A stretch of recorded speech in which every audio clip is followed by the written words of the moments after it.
सोचो, एक नॉर्मल दिन, एक छोटी सी आउटिंग और अगले ही पल सब कुछ खत्म। फिल्म की शुरुआत में हम काया को देखते हैं। काया अपने छोटे भाई और पापा के साथ रहती है। उसकी माँ की अभी अभी मौत हुई होती है, जिसकी वजह से घर का माहौल पूरी तरह टूट चुका है। सब चुप चुप रहते हैं। काया भी कम बोलती है, लेकिन फिर भी हिम्मत करके अपने परिवार का ख्याल रखती है। इसी जिम्मेदारी की वजह से वह बाहर जाना भी कम कर देती है। एक दिन उसकी दोस्त क्लारा उसे बुलाती है, क्योंकि सब समुद्र पर समय बिताने जा रहे होते हैं। काया के पापा अभी तक इस दुख से बाहर नहीं आ पाए, क्योंकि उसकी माँ की मौत उनकी ही नाव के एक्सीडेंट में हुई थी। इसलिए नाव देखते ही उन्हें पुरानी यादें याद आ जाती हैं। फिर भी काया जीप लेकर निकलती है और क्लारा से मिलती है। क्लारा बताती है कि एक और दोस्त भी आ रहा है। यह सुनकर काया थोड़ा असहज हो जाती है, क्योंकि वह नए लोगों से मिलना पसंद नहीं करती। लेकिन क्लारा उसे समझा देती है। वहाँ जाकर पता चलता है कि वे लड़के व्लॉगर हैं। उनका प्लान होता है जेट बोट से एक आइलैंड जाना। काया पहले मना कर देती है, क्योंकि उसे शाम तक घर वापस जाना होता है। लेकिन सब उसे मना लेते हैं कि वे सूर्यास्त से पहले वापस आ जाएंगे।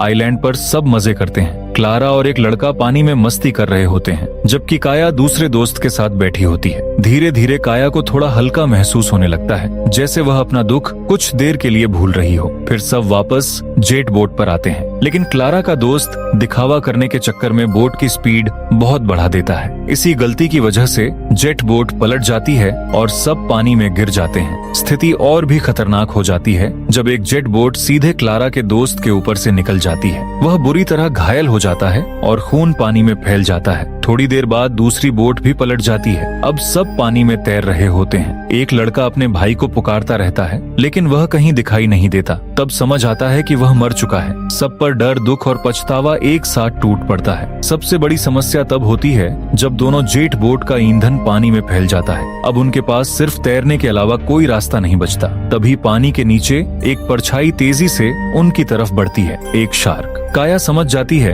कि समय बहुत कम है। वह सबको जेट बोट के पास रहने के लिए कहती है। तभी दूर से एक बोट दिखाई देती है। एक आदमी, कैप्टन रे, उन्हें देख लेता है और उनकी ओर आता है। रे सबको अपनी बोट पर चढ़ा लेता है। सबको लगता है कि अब वे सुरक्षित हैं, लेकिन असली खतरा अब शुरू होता है। क्लारा नीचे केबिन में जाती है, जहाँ रे होता है। रे का व्यवहार थोड़ा अजीब लगता है। वह बार बार काया को देख रहा होता है। जब क्लारा काफी देर तक वापस नहीं आती, तो काया उसे देखने जाती है। रे रुई पर कुछ केमिकल लगा रहा होता है। काया सोचती है कि वह घाव साफ करने के लिए है, लेकिन अचानक रे वही रुई उसके मुंह पर रख देता है। काया तुरंत बेहोश हो जाती है। अब सच्चाई सामने आती है। रे कोई अच्छा इंसान नहीं है। वह काया को एक कंटेनर में बंद करके ताला लगा देता है और क्लारा का घायल दोस्त उसे वहीं छोड़ दिया जाता है, जैसे उसकी कोई अहमियत ही न हो। अब यह कहानी सिर्फ बचने की नहीं, बल्कि एक डरावने सच का सामना करने की बन जाती है। 2 घंटे बाद जब काया को होश आता है, तो वह खुद को एक बिल्कुल अनजान और बंद जगह में पाती है। डर की वजह से उसकी सांसें तेज हो जाती हैं। थोड़ी देर बाद क्लारा को भी होश आता है और वह भी उतनी ही डरी हुई होती है। उन्हें एक पुरानी लकड़ी पर हेल्प लिखा हुआ मिलता है, जैसे कोई पहले यहाँ फंस चुका हो और अपनी आखिरी उम्मीद में यह लिख गया हो। पूरा कमरा एक खतरनाक जाल जैसा लग रहा है, जिसका सिर्फ एक ही रास्ता था, ऊपर का दरवाजा, जो इस समय पूरी तरह बंद था। जो गद्दा उन्हें दिया गया था, उस पर पुराने खून के दाग थे और हर जगह अलग अलग लड़कियों के बाल पड़े थे। दोनों समझ जाती हैं कि यहाँ पहले भी कई लड़कियाँ कैद हो चुकी हैं। उनके मन में सिर्फ एक ही सवाल घूम रहा था, हमें यहाँ क्यों लाया गया? हमने क्या गलती कर दी जो हम इस द्वीप पर आ गए? अब पछताने का कोई फायदा नहीं था। जितनी देर वे यहाँ रहती, उतना ही खतरा बढ़ता जा रहा था। सुबह होते ही रे ऊपर का दरवाजा खोलता है और उन्हें खाने के नाम पर जिंदा सड़ी हुई मछलियाँ दे देता है। काया रोते हुए कहती है, प्लीज मुझे जाने दो, मेरे घर पर मेरा छोटा भाई अकेला है, उसे मेरी जरूरत है। रे बस ठंडी सी मुस्कान देता है और कहता है, ठीक है, लेकिन अगर भागने की कोशिश की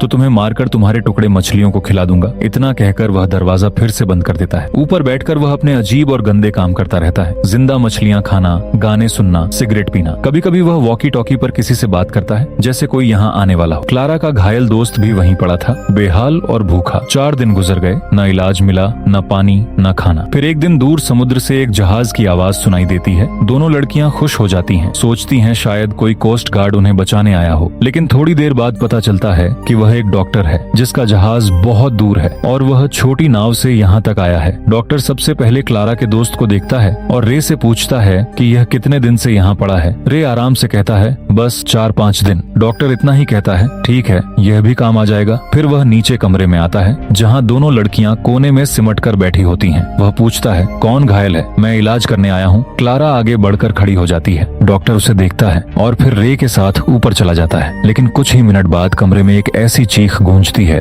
कि दोनों लड़कियों का खून जम जाता है। वह चीख क्लारा के दोस्त की होती है। डॉक्टर कोई इलाज करने वाला नहीं था, वह उसके जिंदा होते हुए उसके अंग निकाल रहा था। किडनी, दिल, आंखें, लिवर, सब कुछ बेचने के लिए। यही उनका असली काम था। बेचारे पर उन्होंने जरा भी रहम नहीं किया। काम खत्म होते ही उसकी लाश समुद्र में फेंक दी गई। जब चीखें बंद हो गईं, दोनों लड़कियां समझ गईं, वह बेचारा अब कभी वापस नहीं आएगा। डॉक्टर और रे की बातों से पता चलता है कि घायल लड़की को वे यहीं मार देंगे और जो जिंदा और ठीक है उसे डॉक्टर अपने साथ ले जाएगा। उसका एक अमीर क्लाइंट एक जवान, बिल्कुल स्वस्थ इंसान की किडनी चाहता है। बदले में उन्हें बहुत सारे पैसे मिलने वाले हैं। रे बिना सोचे मान जाता है। थोड़ी देर बाद रे डॉक्टर के साथ नीचे जाता है। इस बार वह क्लारा को ऊपर भेजने का नाटक करता है, जबकि लड़की उसे रोकने की कोशिश कर रही होती है। रे उसे वहीं मारकर बेहोश कर देता है। फिर दोनों मिलकर क्लारा को ऊपर ले जाते हैं। कई घंटों बाद क्लारा को होश आता है। सबसे पहली आवाज जो उसे सुनाई देती है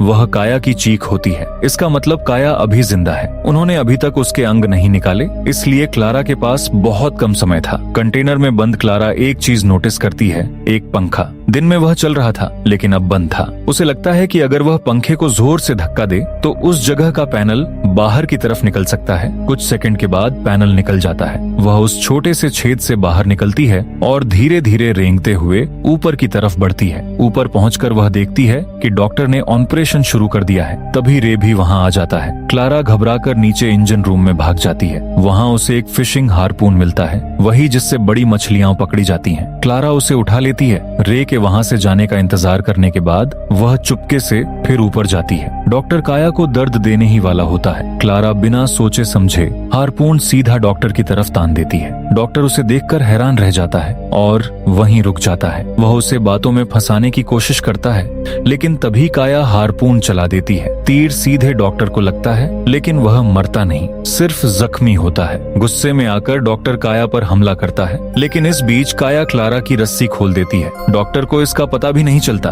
क्लारा आजाद होते ही एक चाकू उठाती है और डॉक्टर की गर्दन पर वार करती है। लगातार वारों से डॉक्टर की कहानी यहीं खत्म हो जाती है। अब दोनों लड़कियां वहां से निकलने का रास्ता ढूंढने लगती हैं। काया को याद आता है कि डॉक्टर छोटी नाव से यहाँ आया था, इसलिए दोनों पानी में कूदकर उस नाव की तरफ तैरने लगती हैं। रे थोड़ी देर बाद नीचे आता है और सब कुछ बिखरा हुआ पाता है। डॉक्टर की मृतदेह देखकर उसे सब समझ आ जाता है। वह तुरंत ऊपर भागता है। डॉक्टर की छोटी नाव अभी भी वहीं होती है, तो रे सोचता है कि दोनों लड़कियां उसमें होंगी। वह छोटी नाव और पूरी शिप दोनों चेक करता है, लेकिन लड़कियां नहीं मिलती। सर्च लाइट ऑन करने पर वह देख लेता है कि दोनों पानी में तैरकर डॉक्टर की शिप की तरफ जा रही हैं। रे अपनी नाव स्टार्ट करने की कोशिश करता है, लेकिन नाव चलती ही नहीं। इंजन रूम में जाकर पता चलता है कि किसी ने वायर काट दिए हैं और यह काम केवल काया ही कर सकती थी। इधर क्लारा का जख्म इतना बड़ा था कि वह तैर नहीं पा रही थी। काया उसे सहारा देती है, लेकिन क्लारा थक कर रुक जाती है। यह देख काया फैसला करती है कि वह अकेली ही शिप तक जाएगी और मदद लाएगी। काया शिप तक पहुंच जाती है, लेकिन चाबियां नहीं मिलती,